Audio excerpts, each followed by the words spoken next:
For those that can't hack the spookier things in life, horror comedies are here to save the day. Making the diseased and dead perfectly palatable, taking the bite out of vampires, and cutting right to the funny bone better than any flailing machete, they aren't afraid to laugh at the poo in spooky. I'm really trying hard here, guys. Combining the best of both worlds, you really can laugh till you cry with these classic and beloved films that have both scared beyond belief and given ample opportunity to giggle your way to a new pair of abs. With that in mind, I'm Ash from What Culture, and these are the 10 greatest horror comedy movies of all time. 10. CREEPSHOW.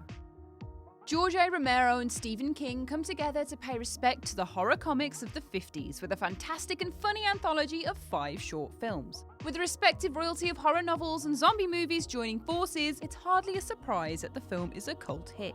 Altogether, it's a quite brilliant, campy, and sometimes creepy anthology which wears its love for the genre on its sleeve. King and Romero prove a winning partnership, and Tom Savini's effects work, as always, is fantastic. It's truly a melting pot of the weird and wonderful. Joe Hill, King's author's son, also cameos as a little boy reprimanded for reading horror comics by his father in the framing story for an extra dose of self-referential laughs.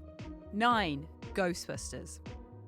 There is no need to retread the plot of Ghostbusters here. The film is one of cinema's most beloved spooky comedies and is as much a soft, squishy treat as the Marshmallow Man of its final scenes. Combining family-friendly fun with hideous hell beasts, it's like a day to Alton Towers with your mom. There's Jules' one per list. The special effects of the film are wonderful for the time and the dialogue is sublime. Ghostbusters has so many highlight moments throughout and such a clever story that it is hard to pick out particular areas which stand out from the whole. Though I'm certain a certain sucking ghost has made its mark for all the wrong reasons. I thought this was a PG film.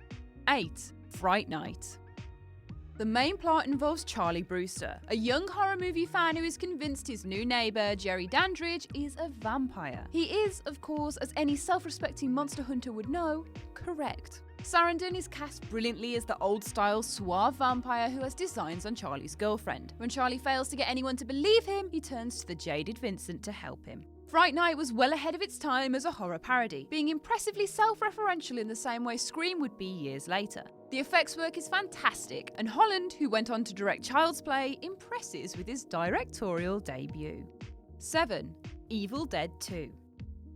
The original movie, The Evil Dead, was a pioneering low-budget showcase in guerrilla filmmaking and a seriously good horror film. It was inevitably going to be hard to follow up with a direct sequel, considering the blood budget was well and truly spent. Instead of chopping up a few new cows, however, Sam Raimi and Bruce Campbell very cleverly changed the approach to this part remix, part sequel. Whilst the focus is still very much on demons and gore, this time around there is a clear focus on black humour, and many argue that Evil Dead 2 is overall the superior film. And, of course, it's where the best version of Ash is brought into the series. We're pretty similar. I mean, I got rid of a spider from my room the other day without crying, so I'm pretty sure I'm qualified to take out some other monsters. Badasses, or even bad ashes. I've got to stick together, you know?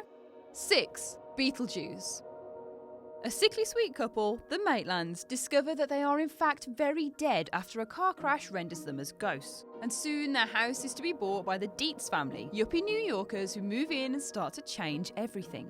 In a spectacular sequence, they visit a kind of netherworld for the afterlife and meet their caseworker, Juno, who informs them that they must scare the Dietz family out of their home if they want rid of them. She also warns them away from any contact with Beetlejuice, a self-proclaimed bio-exorcist. Irresistible as a greasy grave walker can be, Beetlejuice, Beetlejuice, Beetlejuice soon turns up for some fun. A wonderful comedy with Burton on peak form, he wrings terrific performances from an excellent ensemble, with everything from musical stylings to Jim Carrey-level paranormal face melting.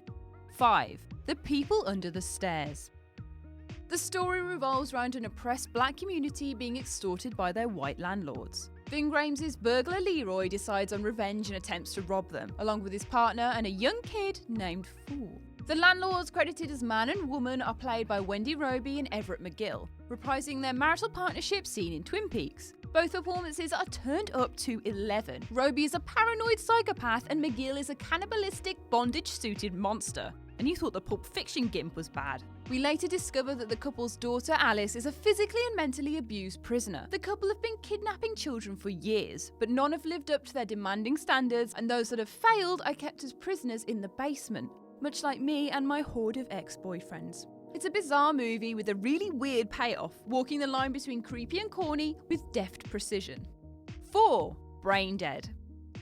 Also known as Dead Alive and lauded as the goriest film to ever grace screens, this is an early Peter Jackson splatterfest set down under. The prologue introduces us to the deadly Sumatran rat monkey as it is captured by a zoologist. It doesn't stay captured for long, however, and what follows from here is an astonishing amount of slapstick violence and gut-churning gore. Featuring intestines that come to life, a womb violent enough to put teeth to shame, and some seriously inventive ways to split a body, it showed the promise of Peter Jackson and his talent as a director in what was only his third feature at the time. Considering this is the same guy who directed Lord of the Rings, I honestly would pay any money to see Legolas have a shootout against Sumatran rat zombies.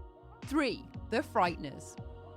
With a great performance from Michael J. Fox as Frank Bannister, a kind of third-rate exorcist, psychic and conman, we see him use 3 ghosts to set up hauntings in people's houses before coming in to investigate and clear the house of paranormal activity, collecting a fee on the way out. Now that's all well and good, but it soon turns nasty when a slew of murders are linked to the Sillet Bang spook remover. The Frighteners is wonderfully well written with some great black comedy. It has some insanely good moments of CGI for the time and a particularly excellent performance from Combs, who is absolutely on form as the deranged FBI man. There are a handful of particularly dark moments, and the creation of the soul-taker creature which Frank takes on is very impressive.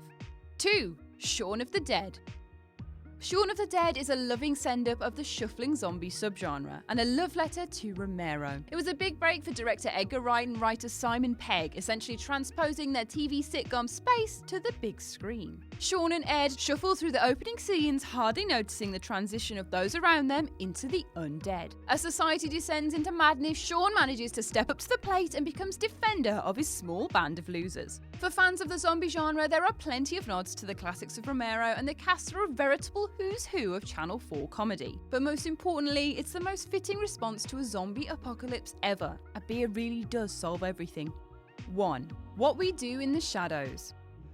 What We Do in the Shadows cleverly uses the mockumentary format and is brilliantly executed, depicting a plot that relies on great characters as we get to look at the daily lives of vampire roommates. These are no Twilight vampires, though they do sparkle with charismatic charm. Aww. Their beings hundreds of years old, out of touch with modern life, and struggling to fit into a society they equally want to be a part of and prey on. It's a fantastic display of bloody good filmmaking that you're sure to want to sink your teeth into. Dracu ha ha ha. It plays with the tropes of vampire myths, and the ensemble cast play out a masterclass in comedy. They dress badly, they struggle to cope with domestic life, they fight and argue, and show all the flaws of humanity whilst remaining convincingly inhuman. It's a film you can come back to time and time again and still enjoy for being so f***ing good. Whoops, sorry, werewolves, not swearwolves. And that's our list. What's your favourite film that gets you screaming with laughter? Share your thoughts in the comment section below. I've been Ash, and this has been What Culture. Make sure to subscribe to the What Culture YouTube channel for more lists like this, and don't forget to visit whatculture.com for daily news and articles. Thanks for watching.